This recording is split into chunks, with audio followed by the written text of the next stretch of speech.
심리학자들이 사람들이 이제 불행해지는 이유를 연구하다가 보니까 한 가지 이제 그 법칙을 하나 발견했는데, 그 법칙이 일명 만약 뭐뭐 했더라면, 이런 법칙이라고 합니다. 만약 뭐뭐 했더라면, 예를 들어 만약 내가 태어날 때 더 좋은 부모를 만났더라면, 만약 내가 그때 그 사고가 없었더라면, 만약 내가 그때 그 결정을 하지 않았더라면, 이런 식으로 자기에게 일어나지 않은 과거에 매몰되어서 현재 그것을 자꾸 후회하고 또 그것에 대해서 불평하고 하는 일을 반복하는 것입니다.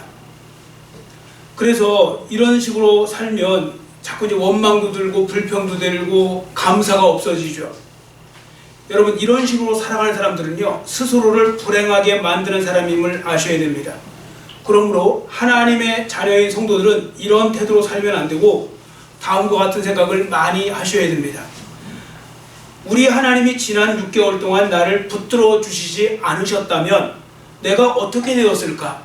이런 생각을 많이 하셔야 감사도 넘치고 행복감도 밀려오게 되는 것입니다. 자, 오늘 맥추감사절을 맞이하여서 감사신앙을 회복하시고 하나님을 기쁘시게 해드리고 여러분도 행복한 생활을 영위해 나가시는 은혜가 함께 하시기를 축원합니다. 아멘. 오늘 한국교회가 맥추절로 지키고 있죠. 맥추절은 다른 말로 초실절, 또 칠칠절, 오순절 이렇게 이제 같이 쓰는 표현이거든요. 그래서 유월절과 초막절과 함께 이스라엘의 3대 절기에 해당됩니다. 그럼 어떤 분은 이렇게 반문하시기도 해요. 이 절기들은 출애굽 시대 때 임시적으로 주어진 거 아닙니까? 이 절기가 오늘 우리 대한민국을 살아가는 우리들에게 무슨 의미가 있는 것입니까? 지켜야 될 필요가 있습니까? 이렇게 질문하실 수 있는데 결론부터 말씀드리면 지키셔야 합니다. 왜냐하면 구약이 그림자요 신약이 실체라는 말처럼 얘를 다 연결되어 있기 때문에 서로. 여러분, 출애굽 사건은 이스라엘의 민족이 애굽에서 출애굽한 거죠. 애굽을 나와서 이제 해방을 얻은 사건이지만 이것이 그냥 출애굽 자체만 나타나는 것이 아니고 결과적으로 예수님을 통해서 우리가 죄에서 해방되는 영적 유월절을 예표하기 때문에 그런 것이죠. 자, 그래서 구약은 신약을 예표하고 있는데 그 중에 한 가지가 바로 이 구약의 3대 절기입니다. 자, 구체적으로 예를 들어 유월절. 유월절은 이스라엘이 애굽에서 430년간 종살이하다가 나왔죠. 하나님의 은혜로 출애굽한 사건을 말하는데 이 영적 의미는 예수님의 십자가 죽으심을 통해 죄에서 구원받은 날, 즉 영적 유월절을 나타내는 겁니다. 그래서 신약에 보시면 예수님을 가리켜서 유월절 어린 양이라고 소개하고 있죠. 그 다음에 맥추절이 있습니다. 맥추절은 칠칠절, 오순절이라고도 부르는 이날인데요. 이스라엘이 농사를 지은 후에 첫 번째 수확물인 보리, 밀 등을 수확하여서 감사로 제사를 드리는 날입니다. 그래서 어떤 분은 이 맥추절을 왜 지켜야 하느냐 이렇게 물어보는 것도 이것 때문에 그런 거 아닌가 생각을 해봅니다. 지금 우리가 뭐 보리 농사 짓는 것도 아닌데 왜 지켜야 합니까? 그래서 이해가 안 간다는 거죠. 그래서 이런 오해를 여러분들이 하지 않으시려면 맥추절의 영적 의미를 아셔야 되는데요. 여러분, 신약에서 예수님이 십자가에 달려 죽으시고 부활하신 날이 영적 유월절이잖아요. 자, 영적 유월절이면 영적 맥추절은 성령께서 강림하신 날이라고 보시면 돼요. 사도행전 2장에 보시면 마가의 다락방에 성령이 강림하시게 되는데 그때가 언제죠? 오순절이죠. 오순절은요, 예수님이 죽으신 그날, 그 다음 날부터 해서 50일째 되는 날이라고 보시면 돼요. 그러니까 수는 그 열이라는 뜻이고 5가 5번씩이니까 오순이면 50일째 되는 날이거든요. 그래서 오순절이 바로 맥추절입니다. 그 어떤 분은 또 그렇게 생각하시잖아요. 아니, 오순절을 지난번에 성령 강림절이 오순절이라고 해서 다 드리지 않았어요? 벌써 몇 주 전에 드렸잖아요. 지금 맥추절이잖아요. 원래는 같은 날이에요. 그러니까 맥추절이 사실 저 앞에 땡겨져야 돼요. 그러니까 성령 강림절이 맥추절이라고요. 자, 그런데 왜 우리 한국교회에서는 이걸 이렇게 구분해서 드리냐면 원래는 같은 날이 맞는데 한국에서는요, 이 부분에 있어서 전반기에 대한 어떤 감사, 이 전반기 감사를 갖다가 나타내기 위해서 일부러 6월달 다 지난 다음에 7월 시작하면서 옮겨놓은 거예요. 어떤 그런 여러 가지 이유 때문에. 근데 성경적으로 보면 맥주감사절하고 성령강림절은 같은 날이에요. 그날이 오순절이에요. 그리고 구약으로 말하면 그날이 맥추절이라고 해요. 자, 그래서 오순절날 성령의 역사를 통하여 예루살렘 교회가 탄생했잖아요. 그래서 맥추절이 다른 말로 교회의 생일이에요. 교회의 생일이죠. 성령 강림절이기 때문에 그렇습니다. 자, 세 번째, 초막절이 있어요. 초막절. 이스라엘 백성들이 초막절을 딱 맞이하면요, 7일 동안 밖에 나와갖고 바깥에 생활을 해요. 집이 있어도 밖에다가 초막을 짓고서 거기서 생활을 해요. 그게 뭐냐면 광야 생활 40년간 하나님이 지켜주신 것을 감사하면서 그 은혜를 기억하기 위해서 일부러 그렇게 행사를 하는 거예요. 그러면 이 초막절이 보여주는 영적 의미는 무엇일까요? 그건 바로 우리 성도들에게는 천국에 입성하는 그날까지 이 땅에서 우리의 삶을 보호하시고 지켜주시는 하나님의 은혜를 나타내는 거예요. 그러니까 하나님은 여러분과 저를 구원만 해주시고 내버려 두신 것이 아니라 우리에게 성령을 보내주셔서 이 땅에서 우리가 천국 가는 그날까지 우리를 지켜주시고 보호해주시는 사랑의 하나님, 은혜의 하나님이 되시는 거죠. 자, 이상에서 보듯이 이스라엘의 3대 절기는 우리 신앙인들에게는 죄에서 우리를 구원해 주시고 성령을 보내주셔서 우리 인생을 지켜주시고 보호해 주시는 은혜, 즉 나의 삶 속에서 일어나는 하나님의 은혜의 전 과정을 보여주는 게 이스라엘의 3대 절기에서 나타나는 겁니다. 자, 그래서 우리도 지금식으로 말하면 이스라엘의 3대 절기를 우리는 이렇게 지키는 거죠. 첫 번째, 6월절은 고난주일이 6월절이에요. 예수님이 죽으시는 거, 그리고 부활절까지 합치면 하여튼간 그때가 어떻게 보면 영적 6월절. 맥추절은 지금 말씀드린 대로 성령 강림절과 오늘 지키는 맥추감사절, 요걸 이제 맥추절로 포함시키고, 그리고 추수감사절이 초막절, 마지막 세 번째 감사인 초막절이라고 생각하시면 됩니다.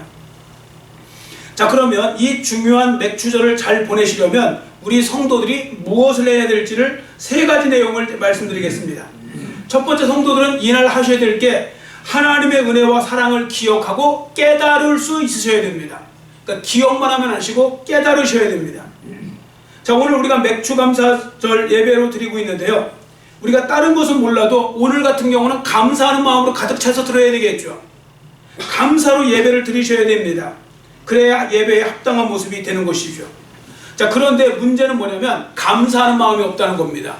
여러분, 세상에 억지로 안 되는 것 중에 하나가 감사하는 거. 감사하는 마음 드는 거요, 억지로 안 돼요. 뭐 감사하라고 해서 감사가 됩니까? 안 되죠. 감사하는 척을 해도 진짜 감사는 안 된다니까요. 진짜 감사는요, 나올 때가 따로 있어요. 자, 그래서 하나님 앞에 감사한다는 말을 사용할 때 감사가 뭐냐? 하나님의 은혜에 대하여 사람이 응답하는 마음의 표현이라고 했어요. 그러니까 감사는 하나님의 은혜를 생각하고 내가 마음에 그것에 대해서 그 표현할 때 그게 감사라는 거죠. 그러면 왜 많은 성도들이 지금 하나님 앞에 감사하는 삶을 살지 못하고 있을까요? 그건 하나님이 주신 은혜를 잊어버리고 있거나 깨닫지 못해서 그런 것입니다. 사람을 가리켜서요, 망각의 동물 뭐 이런 표현 쓸 때 많잖아요. 그만큼 잘 잊어버리는 존재가 사람인 것입니다. 그것도 좋은 것은 금방 잊어버려요. 그리고 속상한 것, 내게 서운하게 한 말, 행동 등은 오래오래 기억해요. 그래서 남이 내게 베풀어준 호의나 은혜는 쉽게 잊어버리는 경향이 있어요. 그래서 가장 큰 피해자가 누가 되시냐면 하나님이 되세요. 왜? 하나님이 가장 큰 은혜를 베풀어 주셨기 때문에요. 그러니까 여러분들도 그런 태도를 바꾸셔야 돼요. 남이 나한테 잘해준 건 금방 잊어버리고, 나한테 하나 서운해준 건 그건 그냥 기억하면서 그걸 두고두고 곱씹으면서 그러는 태도는 정말 잘못된 거예요. 그래서 사람들이 어떻게 보면 그런 서로 이렇게 상처받는 이유가 그래서 그런 거거든요. 예전에도 말씀드렸잖아요. 우리는 고양이와 같은 사람이 되면 안 되고 우리 개와 같은 사람이 되셔야 된다. 개, 강아지, 개. 그 강아지는요, 개는 그렇게 9번 구박하다가도 한 번 잘해주면 그렇게 좋아하면서 꼬리를 흔들면서 주인한테 이렇게 좀 잘하는데, 고양이는 9번 잘해주다가도 한 번 잘못하면 핥혀버린대잖아요. 그러니까 그게 사람이 고양이과가 너무 많은 거예요. 하나님에 대해서도 우리가 그러한 태도로 살아가면 어떻게 되겠습니까? 그래서 그런 부분들 속에서 하나님이 유월절, 맥추절, 초막절 이 3대 절기를 제정하시고 적어도 그날만큼이라도 다시 한번 하나님이 베풀어 주신 은혜를 생각해 보면서 감사하라고 어떻게 보면 구약의 3대 절기를 제정해 주신 것입니다. 자, 예를 들어 12절 말씀을 우리 한번 같이 본문 12절 같이 읽겠습니다. 너는 애굽에서 종되었던 것을 기억하고 이 규례를 지켜 행할지니라. 아멘. 애굽에서 종되었던 것을 기억하라고 말씀하고 있는데요. 무슨 의미인가 하면 이스라엘 백성들이 예전에 애굽에서 종되었었는데 하나님께서 능력을 베풀어 주셔갖고 건져내 주셨잖아요. 종에서 자유인이 된 거예요. 자, 그러면 감사하지 않을 수가 없는 거죠. 그걸 알면. 오늘 우리도 마찬가지 아닙니까? 여러분과 제가 과거에 어떤 사람이었는지 아세요? 죄의 종로로 타던 사람이었고요. 그런 부분들 속에서 우리에게 예약되어 있는 인생이 있었어요. 그게 지옥 인생이에요. 자, 그런데 찬송가 가사처럼 영죽을 내 대신 예수님께서 십자가에 달려 죽으심으로 말미암아 우리가 구원을 받고 천국 백성 하나님의 자녀가 된 거죠. 근데 여러분 이 말씀을 들으시면 어떻게 마음에 감동이 있고 감격이 있으세요? 예수님이 여러분의 죽으셔갖고 여러분이 오늘 죽으셔도 여러분이 천국 갈 수 있는 은혜를 누리신 거라고요. 근데 그것에 대해서 별 생각이 없어요. 누가 아마 10만원짜리 상품권 주면 그거 갖고는 마음이 설레갖고 있을 거예요.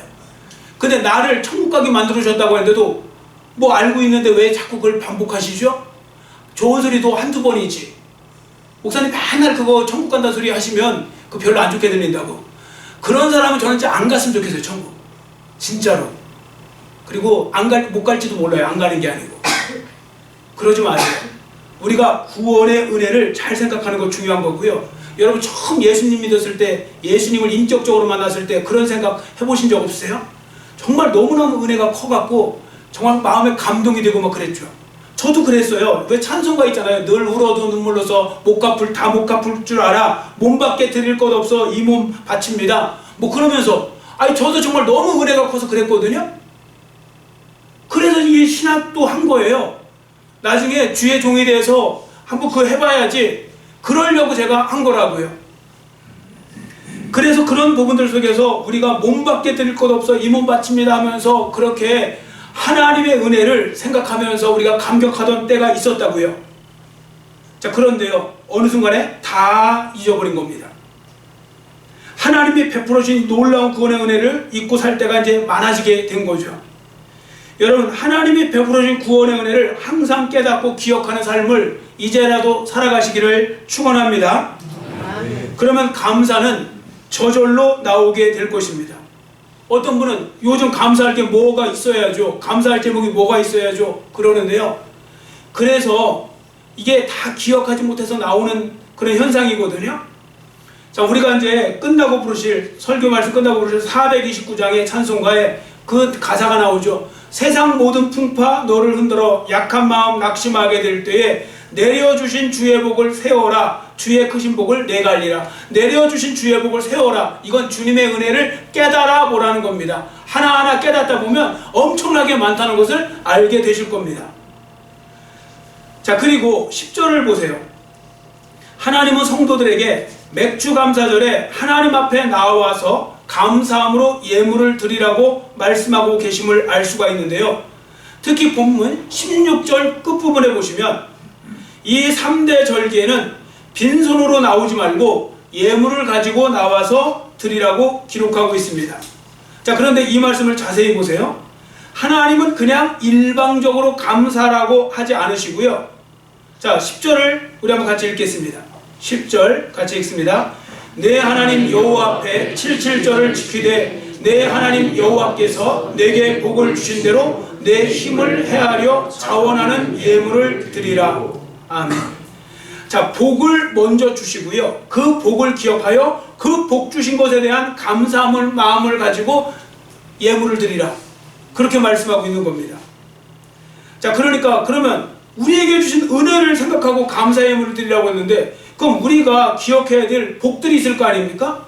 그 중에 많은데 두 가지를 꼭 기억했으면 좋겠습니다. 한 가지는 바로 구원의 은혜입니다. 평생 잊지 말아야 되고 평생 기억하고 감사해야 될 은혜가 바로 구원의 은혜인 거죠.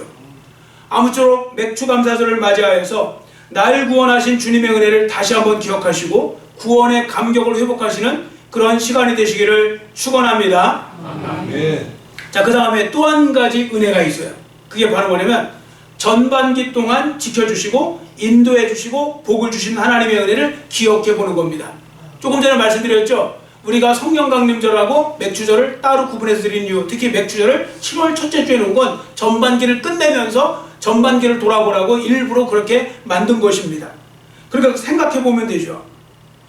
세계적으로 지난 전반기 동안 얼마나 많은 일들이 일어났습니까? 그 속에서 나를 지켜주시고 여기까지 인도하신 것을 생각하면 하나님의 은혜임을 고백하지 않을 수가 없는 거죠.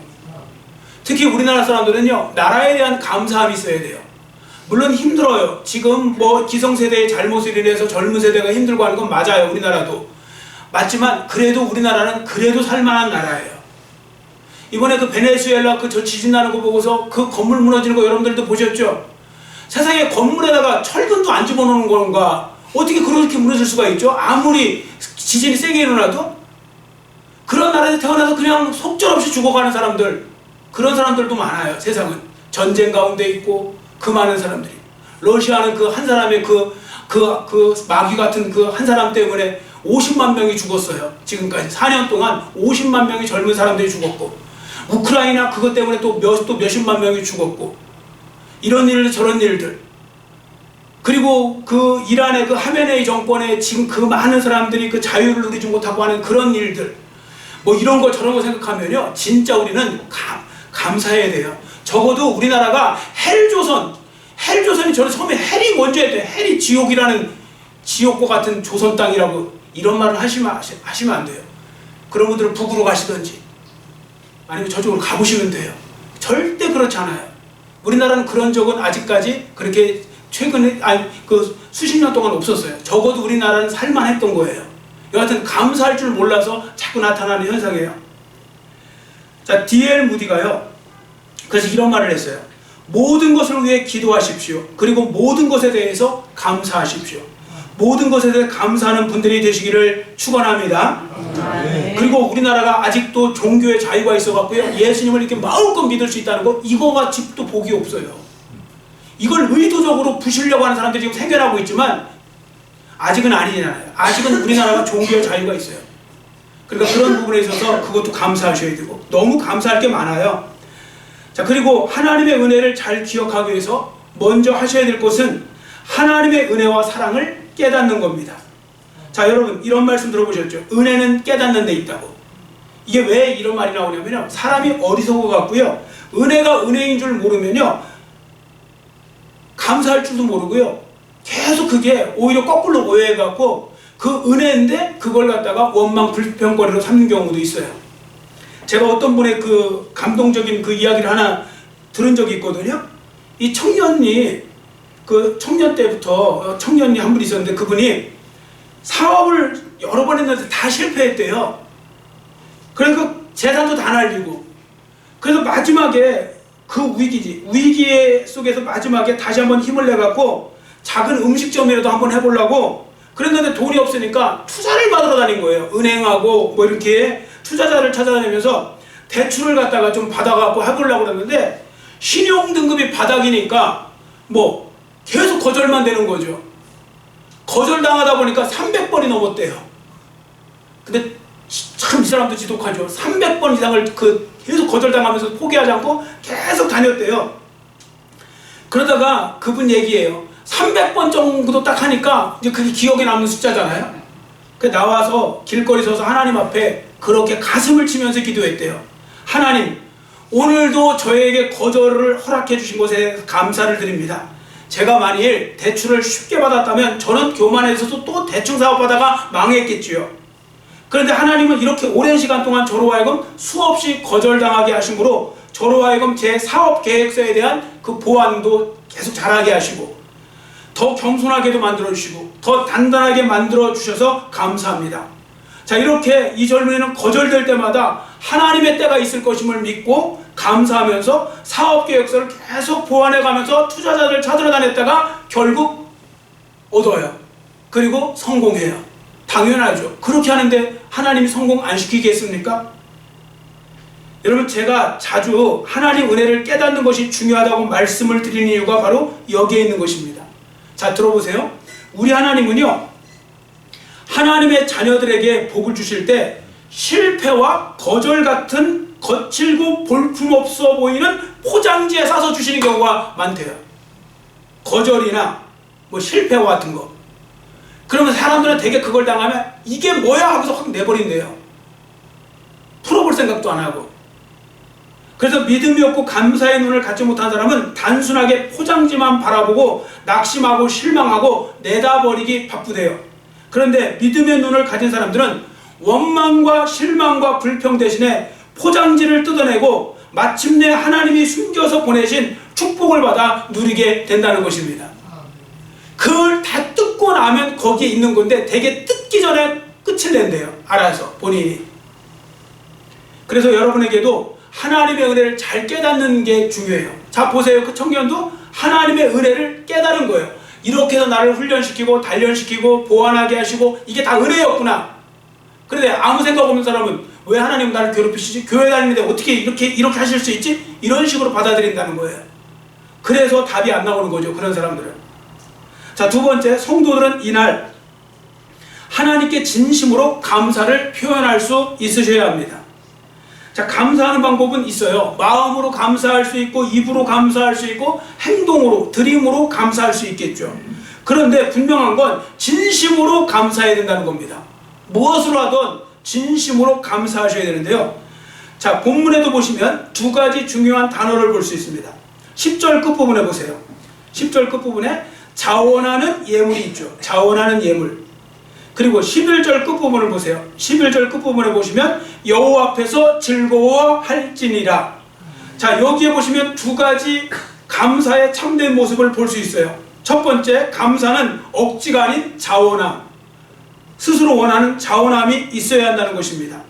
그러니까 여러분께서 주님께 예배를 드리시든 예물을 드리시든 뭘 하시든 자원하는 마음을 갖고 하셔야지 억지로 끌려서 강요되어서 하면 안 됩니다.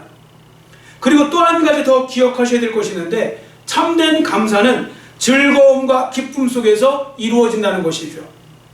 여러분, 세상에 인상 쓰면서 감사하는 법은 없는 것입니다. 그러면 감사한 것이 아니죠. 내가 지금 감사하다는 것은 그 감사를 표시하는 내 자신이 기쁘고 즐겁다는 즐겁다는 의미가 되는 것이죠.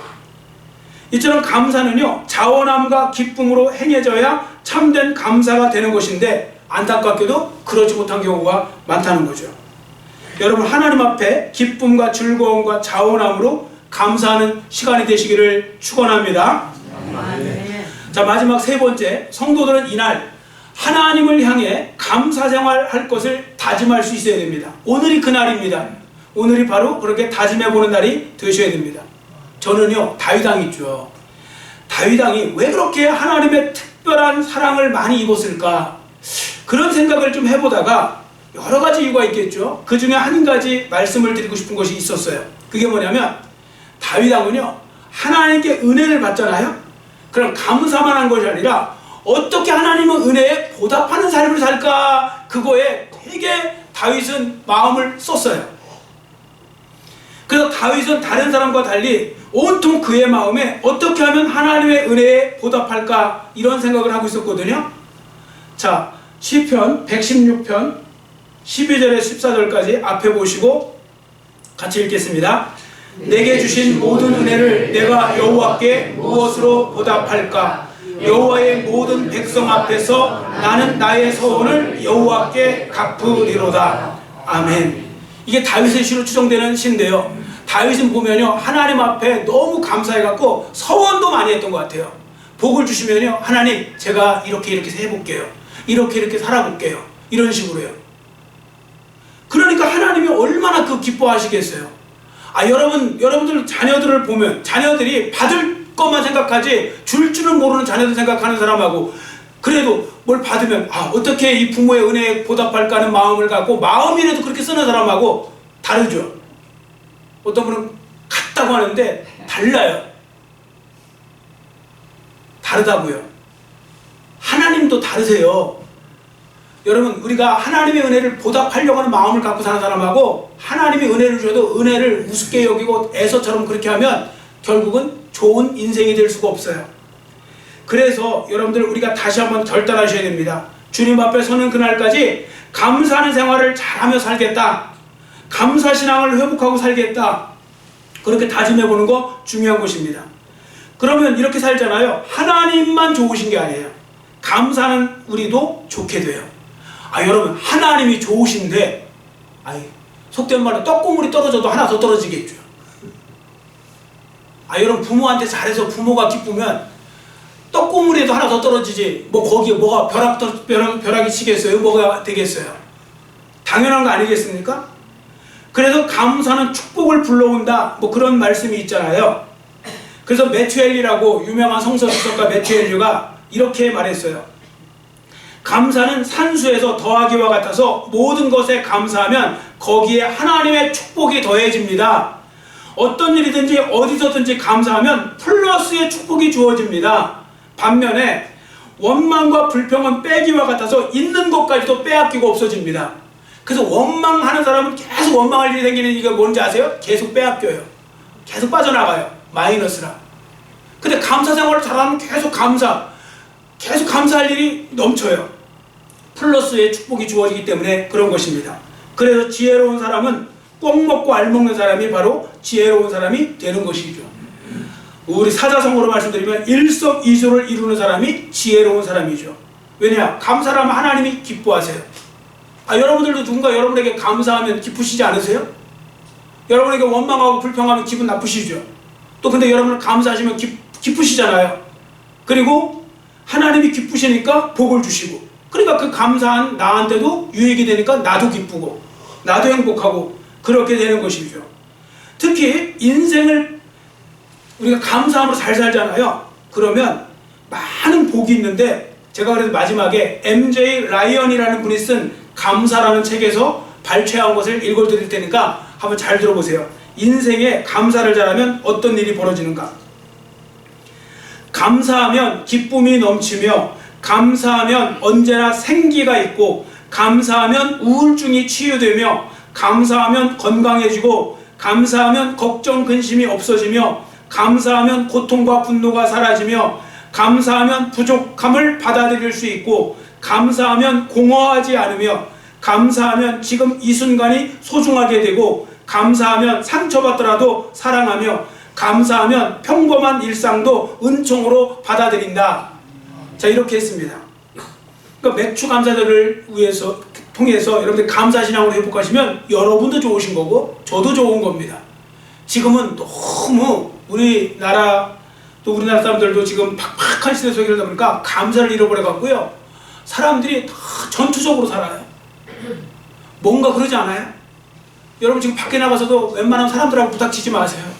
뭐 이렇게 시비 걸지 마세요. 웬만하면 뭐 하지 마세요. 다 사람들이 전투적이 돼갖고요, 와, 정말 놀랍더라고요. 제가 며칠 전에 지하철 탔다가 두 아저씨가 옆에 무슨 자리 때문에 싸우는 건지 자리도 널러 가는데 거기서 둘이 붙었어요. 막 이성을 잃고 소리를 지르는데, 또 그걸 또 촬영하는 사람들이 또 쇼츠에 올리려고 촬영하고 앉아있고, 제가 이거 보면서 와, 그 정도까지는 아니었거든요. 근데 점점 더 그래가고 있어요. 여러분, 우리가 이제 감사절을 맞이해서 저도 마찬가지예요. 우리가 감사신앙을 회복했으면 좋겠어요.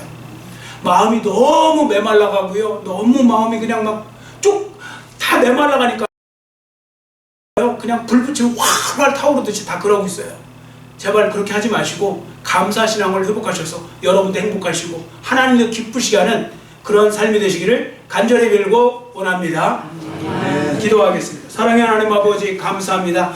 오늘 맥주 감사절을 맞이하여서 감사신앙을 회복하라는 주님의 음성을 듣습니다.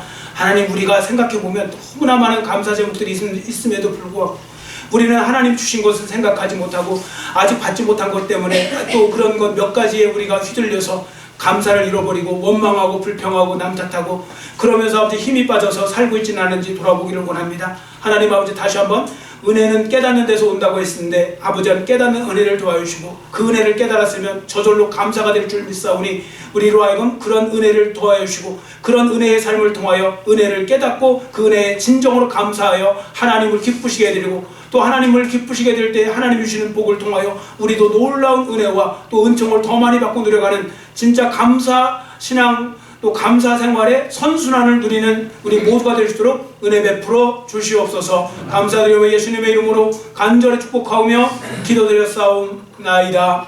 아멘.